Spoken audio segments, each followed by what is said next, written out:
Este es un aviso para los 10 millones de gilipollas que están viendo este puto programa. El fin del mundo es esta noche. ¿Entienden? Esta misma noche. Um dos grandes nomes do cinema hispânico atual, Alex de la Iglesia possui uma filmografia eclética, que perpassa do horror ao grotesco, do suspense ao sadismo, revelando uma versatilidade que o fez um dos diretores mais admirados do cinema de horror contemporâneo, e tema desse Bisturi.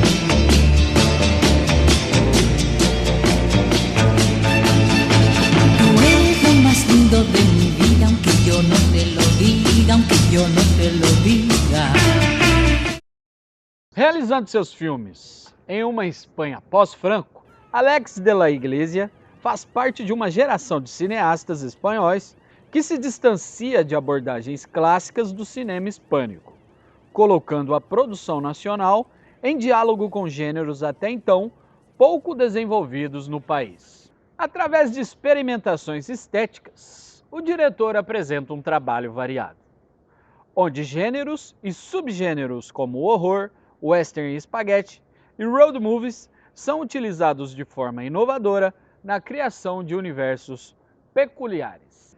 Em mais de 20 anos de carreira, Iglesia nos apresenta personagens que frequentam espaços marginalizados e enfrentam condições hostis. O diretor desenvolve uma crítica social permeada pelo grotesco e pelo humor negro.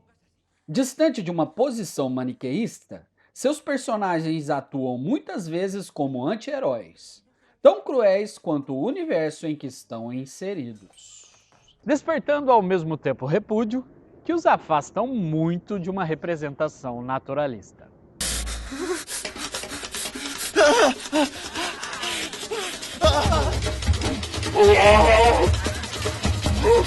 Apesar das mais variadas influências, o diretor reconhece a presença de elementos das comédias costumbristas espanholas das décadas de 50 e 60.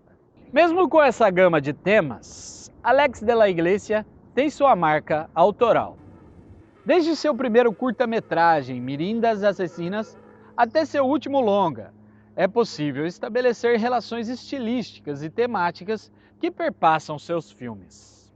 Sobre seu primeiro longa-metragem, Ação Mutante, chegou a afirmar que se tratava de uma versão grotesca e deformada de Atraco a las Tres, comédia dirigida pelo aragonês José Maria Forqué, em 1962.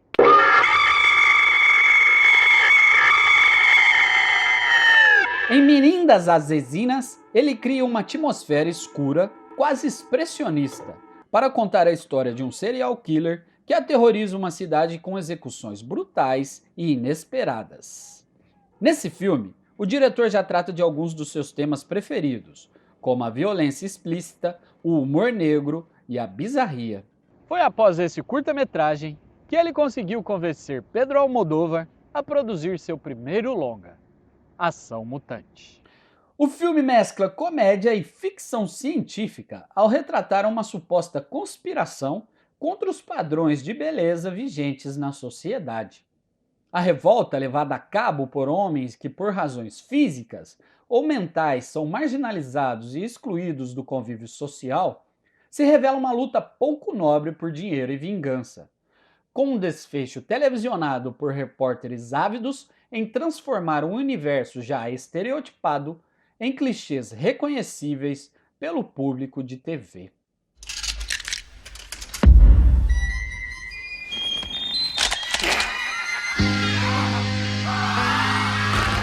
O filme recebeu grande influência das histórias em quadrinhos, que pautam a definição dos personagens, característica ressaltada pela direção de arte e pelos efeitos especiais. Em O Dia da Besta, o diretor explora fronteiras entre o medo e o riso, desenvolvendo novas possibilidades para um gênero que perdia espaço entre o público no cinema. Abordando o satanismo em uma Madrid contemporânea, Ele apresenta ironicamente um universo onde a religiosidade se transforma em mercadoria para o consumo de massa.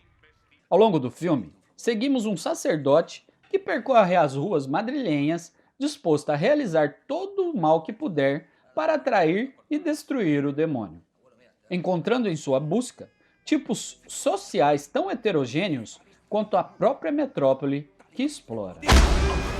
Embora seja um filme de horror, Iglesias parodia seus códigos, justapondo o demoníaco e o cômico.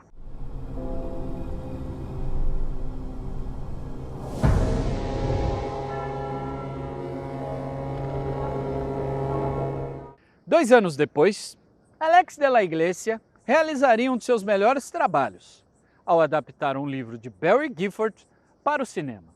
Construindo um faroeste com características muito peculiares e trazendo Javier Bardem como protagonista, Perdita Durango utiliza como cenário a fronteira entre o México e os Estados Unidos para contar a história de Romeu Dolorosa, um feiticeiro contemporâneo, e Perdita Durango, uma prostituta no submundo de Tijuana.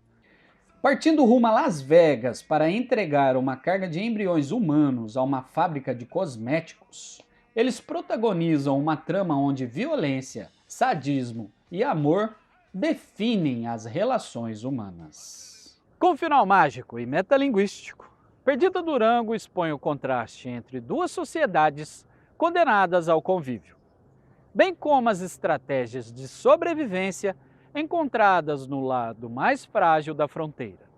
Na virada do século, o diretor alcançaria grande exposição com o filme A Comunidade.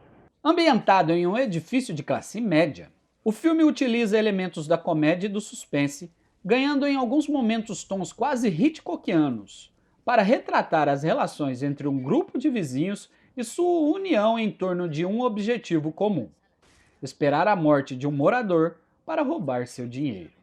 Com um final edificante, La Comunidad nos apresenta a reviravolta de uma protagonista que, com a ajuda de um Darth Vader solitário, supera a ganância em nome de valores humanos aparentemente descartados na sociedade atual. Em 800 balas, o western spaghetti é celebrado através do ponto de vista de profissionais que resistem a aceitar o desaparecimento do mundo no qual depositaram suas expectativas e sonhos. Rodado na província de Almeria, locação da trilogia dos dólares de Sergio Leone, o filme utiliza como pano de fundo o cotidiano de um grupo de técnicos e atores que trabalharam na era de ouro do cinema da região e que, após a decadência da produção local, ganham a vida representando seu passado para turistas. 800 balas explora a dicotomia entre ficção e realidade. E o conflito sempre reencenado entre o xerife e seu antagonista torna-se real na última cena e acaba por definir o destino dos personagens. A abordagem cômica do diretor ganha força em Crimen Perfecto, um filme sobre consumismo e a luta pela ascensão social. No mundo indefectível de uma loja de departamentos, um vendedor sedutor acaba tropeçando em sua própria ambição e assassinando seu rival direto na disputa por uma promoção. Refém de uma testemunha do crime, o protagonista acaba preso em suas próprias obsessões, amedrontado pela fragilidade de sua posição em um universo sempre prestes a desmoronar. Depois de um trabalho para a televisão, La Habitación del Niño, o cineasta realiza Enigma de um Crime, uma coprodução internacional onde seu estilo é muito menos identificável. A adaptação do romance do argentino Guillermo Martínez, The Oxford Murders, está muito mais próximo de um thriller tradicional do que da mistura de gêneros que caracteriza a obra do diretor.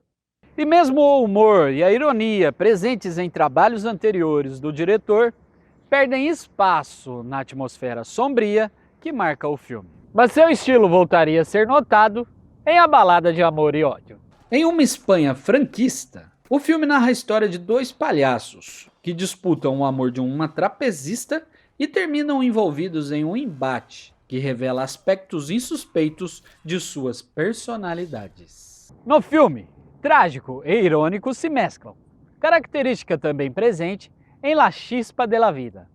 Explorando o sensacionalismo televisivo, o filme expõe a artificialidade e crueldade presentes no jornalismo e publicidade da grande mídia. Em seu filme mais recente, Iglesias volta a operar o horror por meio do sadismo e do grotesco. No esquisito Las Brujas de Zugarramurdi, acompanhamos um bando de assaltantes que, em fuga, acabam sendo aprisionados por uma horda de bruxas. Com um estopim que lembra muito um drink no inferno, tenta reverter a clássica estrutura misógina do cinema de horror, dando poderes sobrenaturais para mulheres sádicas numa espécie de convenção das bruxas nonsense. Através de uma abordagem inovadora, Alex de la Iglesia conseguiu, ao longo de sua carreira, produzir um trabalho original e relevante para o cinema contemporâneo. Utilizando o efeito cômico e recorrendo ao grotesco, ele combina e recria gêneros, transgredindo noções consolidadas sobre a cinematografia espanhola. O bisturi termina aqui. Fui!